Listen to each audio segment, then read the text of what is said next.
Hello, I'm Randy Swallow. Welcome to In Your Neighborhood.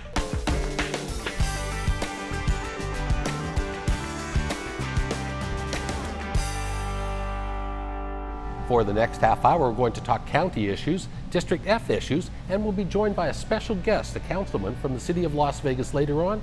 But first of all, we'd like to welcome District F Commissioner Justin Jones. Good morning, Commissioner. Thanks, Randy. How are you doing today? I'm doing fantastic. Excellent, excellent.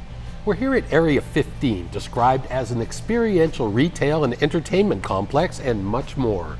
Area 15 is near Interstate 15 and Desert Inn Road and adjacent to this part of District F, which includes the master plan communities of Summerlin, Mountain's Edge, and Southern Highlands. Rural towns are part of this vast district: Blue Diamond, Sandy Valley, all the way to Jean, Prim, and the California border. Here's a quick look in your neighborhood, District F. District F is home to the newest downtown in Clark County, downtown Summerlin. The county's largest master plan community has developed a couple million square feet for dining, shopping, entertainment, and more in a mixed-use, fully walkable marketplace. Other major game-changing private businesses choosing to slide into District F include the swimmingly successful Wet 'n Wild Water Park. And expect furniture fans to flock to the iconic blue and yellow behemoth IKEA store near the 215 Beltway in Durango, a Swedish-designed retailer that is the world's largest. And another master-planned neighborhood, Mountain's Edge, continues to rise in District F. Thousands of residents now enjoy recreating at Phase 1 of the newly opened Mountain's Edge Regional Park, with some of the coolest facilities in town. Desert Breeze Regional Park continues to be one of the best, with an indoor-outdoor aquatic center and hundreds of acres of green space and more. And the rural portions of District F include Sandy Valley, Blue Diamond, Good Springs, and Jean, lending a slice of the slower lifestyle compared to the fast-paced urban growth for residents and businesses in District F. Commissioner, we're here at Area 15. Meow Wolf is one of the main tenants here, and this is really a difficult place to explain, and it's going to be an amazing place. We've all driven past it 100 times along I-15, and anybody that knows a little bit about this place it's just going to be wild. Another great non-typical tourist attraction to our community. Absolutely, it's an exciting project, something new for our community. It really combines retail and art space, and I think it'll be not just something great for our tourist population coming here, but also something really cool for locals. They have a real commitment to getting into our school system and supporting the arts in our school system. And maybe years ago, a place like this would have had to have been, on Fremont Street, in the strip, on the strip, or in the resort corridor. So this is bringing some economic activity, jobs on construction jobs now, permanent jobs on the back end, to a different part of our community. Absolutely. I think it's great that we have the opportunity to invest in some areas that are a little bit out of the norm. In the boom and bust cycle that we have here, this was one of those areas that was going to be for yet another condo tower, and that never really worked out. And so to see it used for what it's going to be used for, I think is really exciting for our community. I know these people are excited, and there's just some amazing, as they call it, it's an immersive experience. We're going to hear the music and interactive shops and art, and the creative geniuses out of Santa Fe, New Mexico. Meow Wolf is the main tenant here. Absolutely. Yeah, it's going to be very exciting. Commissioner, I know you were in Washington, D.C. for a couple different things, meeting with our congressional delegation about economic development, about developing places like this, and conservation. What did you get out of those meetings? Well, it was a great opportunity. It's my first time going to DC with the Las Vegas Global Economic Alliance. That was one of the boards that I really want to be on because I really am interested in economic development. But I know we're going to talk about collaboration with the city. This was the first time that the LVGA collaborated with the Metro Chamber for their DC fly-in. So there was a lot of great discussions that were had between the business community, elected leaders, and our congressional delegation in Washington, D.C. About how do we continue the prosperity and make sure that we implement exciting new ideas around transportation-oriented development and continuing the I-11 corridor that is critical for our community here, and just making sure that we're planning for the future. Commissioner, I know you also, about a month or so ago, you sat on a panel for reducing Clark County's carbon footprint and sustainability and everything like that, something that you are very much a champion of and want to up Clark County's game in that regards? Talk to me about that. Absolutely. So I think the county has done some fantastic things when it comes to sustainability, but I think that there's some opportunities now to step it up. You've seen the City of Las Vegas. I know we'll hear from Councilman Knudsen later, but I've seen City of Las Vegas, City of Henderson step up their game when it comes to sustainability and commitment to renewable energy. And I think it's really an opportunity right now for the county to do the same and to make sure that we are moving towards a carbon-free economy here in Southern Nevada. I think you were maybe even surprised that there is no Office of Sustainability in Clark County. There's no full-time employees that actually tackle this. This is something you'd like to see changed. Sure, we have an Office of Sustainability, but unfortunately it's just a great person in our planning department who was given the additional voluntold to handle the additional responsibility of keeping track of sustainability. I think it's really time for us to step up and make sure we get back to an earlier time where we had a true dedicated person who was focused on sustainability. And make sure that we can talk about a climate action plan like the City of Reno recently implemented. Commissioner, I know you and your colleagues recently had a sales tax increase, which generally people do not like, of course, and it was 1/8% tax, which you helped. At one point they were talking about a 1/4% sales tax, and this actually started as a fairly historic dialogue between the Board of County Commissioners and the Clark County School District to improve the future of K-12 funding. Sure. But it evolved from there. Bring us up to date on what these tax dollars could be used for and what your vision is. Sure, so the legislature in this last legislative session empowered Clark County to take a look at up to a 1/4-cent sales tax for not just education, but a lot to do with wraparound services, truancy, homelessness, and workforce training. All of those go into improving our community here and supporting our school system. And so we are looking, and in particular, at making sure we reduce absenteeism. We have schools here in our community that have 40%, 50% of kids on a daily basis who aren't in school. And that will unfortunately result later on in them entering our juvenile justice system many times. And so we want to make sure that we get in there and work with folks, with families on the front end to make sure that they succeed and don't end up in our juvenile justice and criminal justice system. And could this sales tax be used for anything else other than education? Absolutely. So it's like I said, we have the opportunity to look at affordable housing, at homelessness, which we're already devoting a lot of dollars to right now, because those all go into education. You can't be a successful student if you don't have a stable home to go to every day. And so I think that we're really looking at how the county does some things really well and how we can use those things that we do really well, like our award-winning harbor program, to support our education system. Let's shift gears a little bit, Commissioner. Let's talk a little bit about short-term rentals. We've actually toured some of your District F, and the party house proliferation is an issue, and I'm sure people at neighborhood meetings tell you that. Obviously, the Clark County Code Enforcement, they have a street team, the short-term education enforcement team out there doing things, but this is a problem that seems to be proliferating. It's obviously a big deal. When you look at Airbnb, it lists 6,000 to 7,000 properties that are available as short-term rentals, and there's some folks that may be doing it well, but they are doing so illegally. This has been illegal in the county for more than 20 years, and it's an opportunity for us to take a look at what we're doing and continue to improve.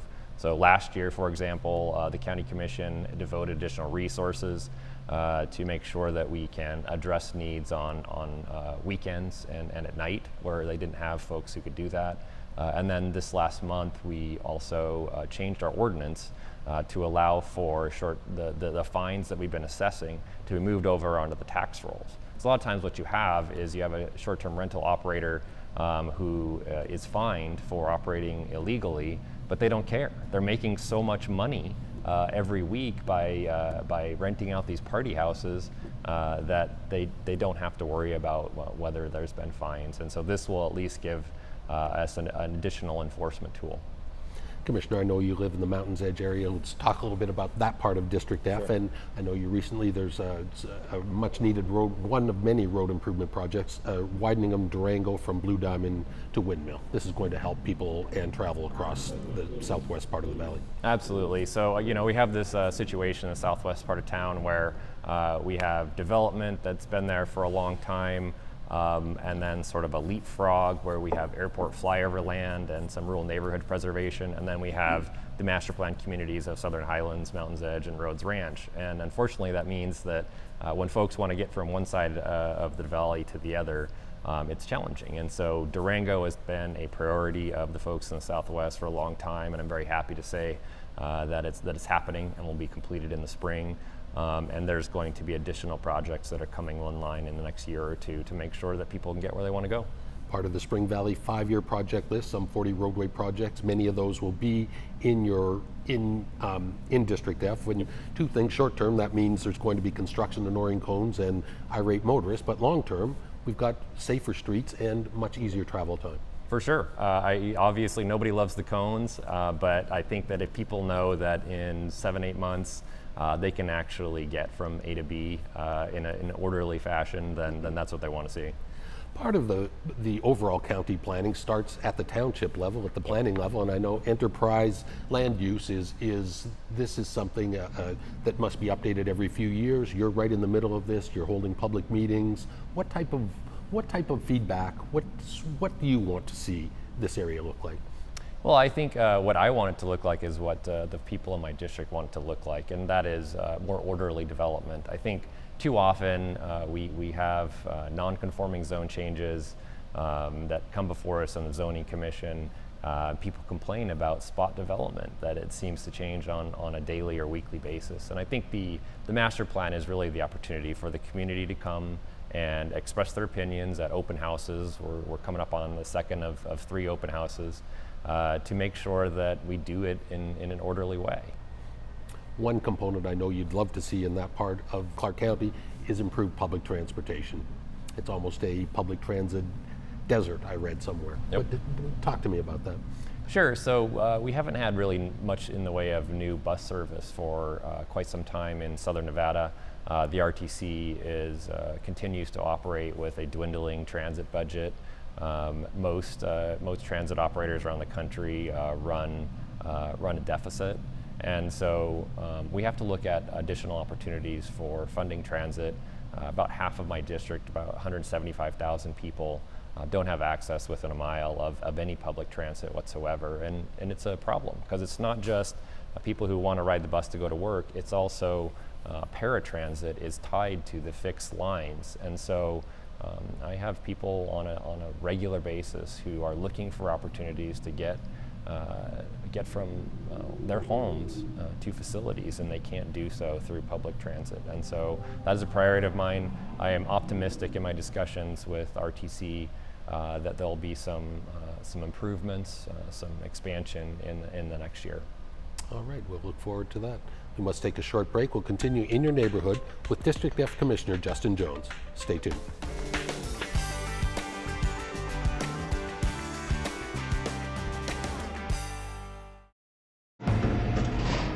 I think I'd be locked up right now if it weren't for the harbor. Fighting drug or alcohol use and changes in behavior are all warning signs that a youth may need help.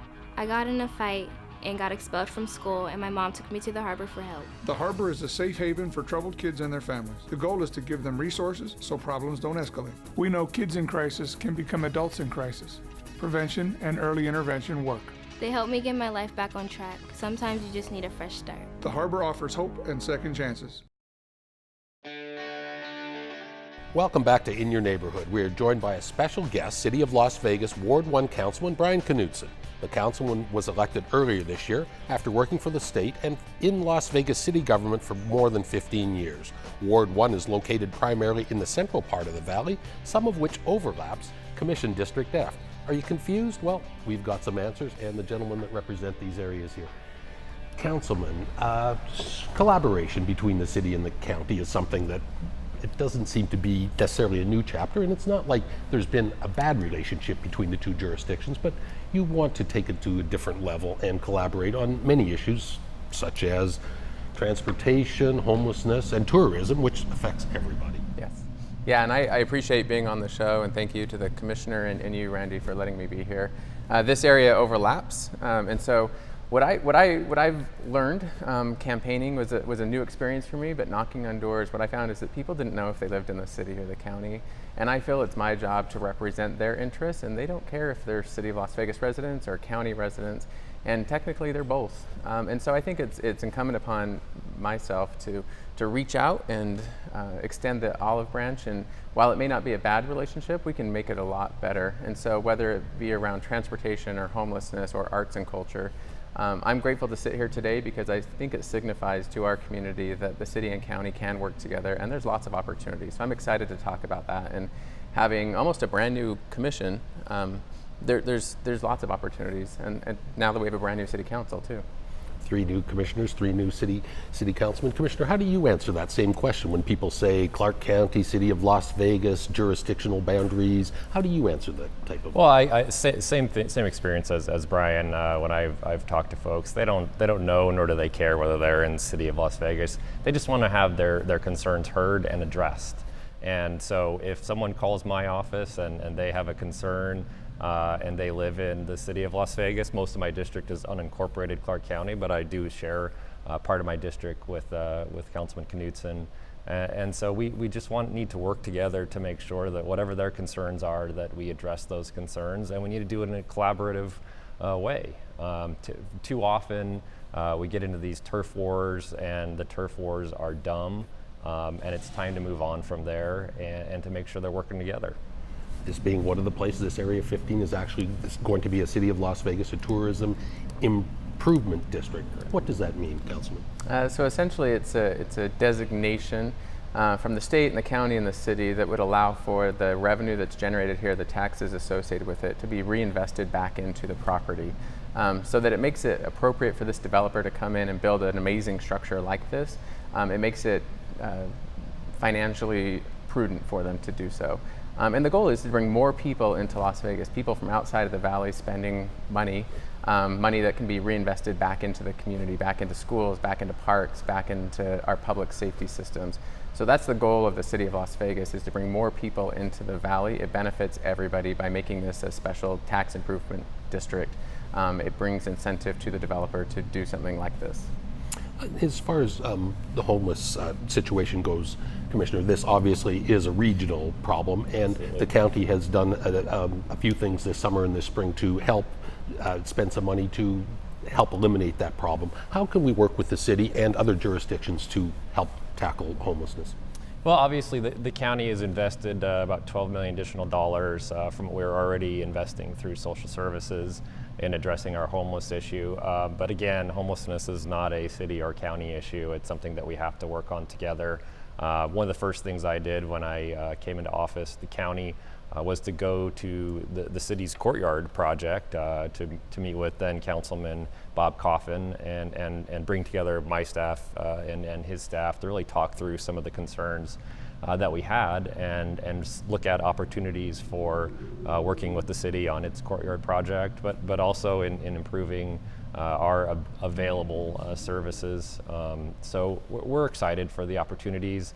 The legislature also chimed in this last legislative session and asked for the cities and the county to work together towards a regional approach to homelessness, and we've designated our representatives for that committee, that task force, and we're looking forward to making sure that we work together on this.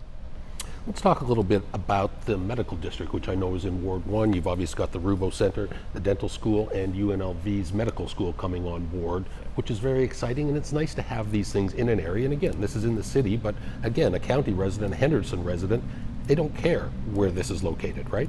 Yeah, and I can talk about the medical district because it does relate to homelessness and it relates to the city-county collaboration. Yesterday, the medical district board, which I am now the chairman of as of yesterday, we talked through what the most significant challenges are to growing the medical district. And land use is a part of that. So when you get developers in a room, you get the folks who represent the medical district in a room, what they talk about is consistent land use and zoning application across the valley. It makes it easier to develop, and that's one of the areas that I think the city and county can work towards. They also, in that medical district meeting, they talked about the need for social service systems and medical practitioners to deal with mental health issues. That's the biggest challenge I think our community is facing, is this lack of available resources for mental health and substance abuse.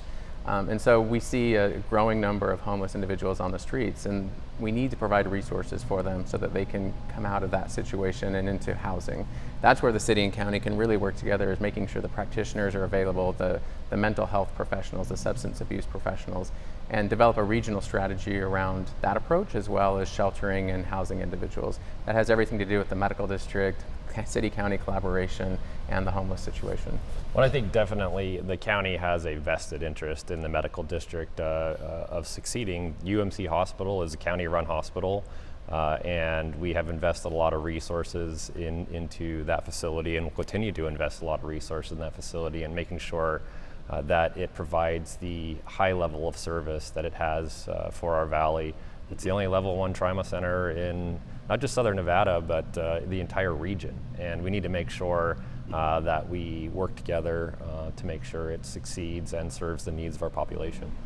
Project I know that is coming on board in the city is some 480 affordable housing units a little bit further up the street from there, Decatur and Alta. How will this housing stock help homeless or anyone involved in this situation, Councilman? Right, so that's one of the most controversial issues that I'm dealing with now, because I couldn't vote on that issue because Nevada Hand was a prior client of mine in my prior life to running for office.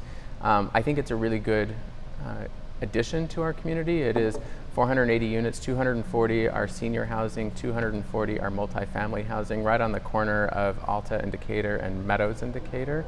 I can tell you that it's really great for our community, but it's also a drop in the bucket. So as of right now, there's about 155,000 people waiting for housing units. 480 units is a drop in the bucket. And so that's where it really requires some city, county, and state coordination around where we're going to have housing units throughout our valley to accommodate the growing need of people who need homes. It's complicated because the folks that I'm dealing with, the neighborhoods in the Alta Decatur area, they're scared to have low-income housing. I like to refer to it as attainable housing. But attainable housing right now is appropriate for teachers. Teachers making $45,000 a year will qualify to live in an attainable housing unit. And so we need to understand what our population looks like and what our population will look like 10 years from now, and start growing our community to look and reflect what our population is. A little bit earlier, the commissioner and I talked about short-term rentals in Clark County. I know that's an issue, obviously, in the city. Yes. The city has changed their rules and regulations at the beginning of this year. Bring us up to date on that and how big of a problem it is in Ward 1 or across the city. It's definitely the most controversial thing that I talk about, and it comes up every single day. The city currently has a ban in effect, although there are still some illegally operating short-term rentals. I lived next to a short-term rental. It was, when the ban went into effect, it turned into a single-room occupancy, which is also not desirable for our neighborhoods. The challenges that Ward 1 faces is we have neighborhood associations which don't have strict rules in effect, and so you have the ability for a short-term rental operator to come in and operate under the radar. The city's done a good job at enforcing, but I think the challenge for me is recognizing that that is a business and an industry that does exist. We don't want it to go underground. We need to understand what it is, work with it, but also maintain and preserve our neighborhoods as they exist. It's a very complicated issue. Nobody wants it in their backyard. The county, I think, just banned short-term rentals. We'd have a ban in place for more than 20 years, but I think part of the confusion is that when someone goes on Airbnb and looks for a short-term rental, it says Las Vegas, and so there are 6,000, 7,000 potential units, but it's impossible to tell whether they're in the city of Las Vegas or in unincorporated Clark County, and so enforcement is a continuing issue, and making sure that we're able to work together on that. And I can tell you, in my neighborhood, there's owners that have come in and subdivided garages so they can put more people in, and so it's created really not great living experiences for the neighbors around them. And so I think my job is to make sure that we can enforce appropriately and limit the number of short-term rentals. It also impacts our hotel industry. We want to protect our hotel industry, as that's a major driver of our economy. All right. Well, we sure appreciate you being here, Councilman. Thank And you I very know much. we I could talk appreciate for another hour or so, but thank you for telling us about the collaboration between the city and the county and some of the issues that face all of us here in Clark County. Thank you very much, and thank you, Commissioner Jones, Thank for having you. me on. I appreciate it. All right. We must take a short break. We'll continue in your neighborhood with District F Commissioner Justin Jones. Stay tuned.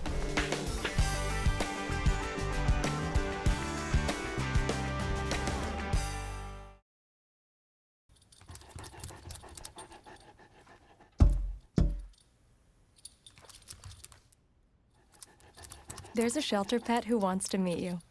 Meet one today. Visit theshelterpetproject.org. Adopt. District F is home to the Desert Breeze Regional Park Community and Aquatic Center. This is the second largest regional park in Clark County, and a number of present-day improvements are ongoing. This place is a hub of activity with places to play nearly every team sport.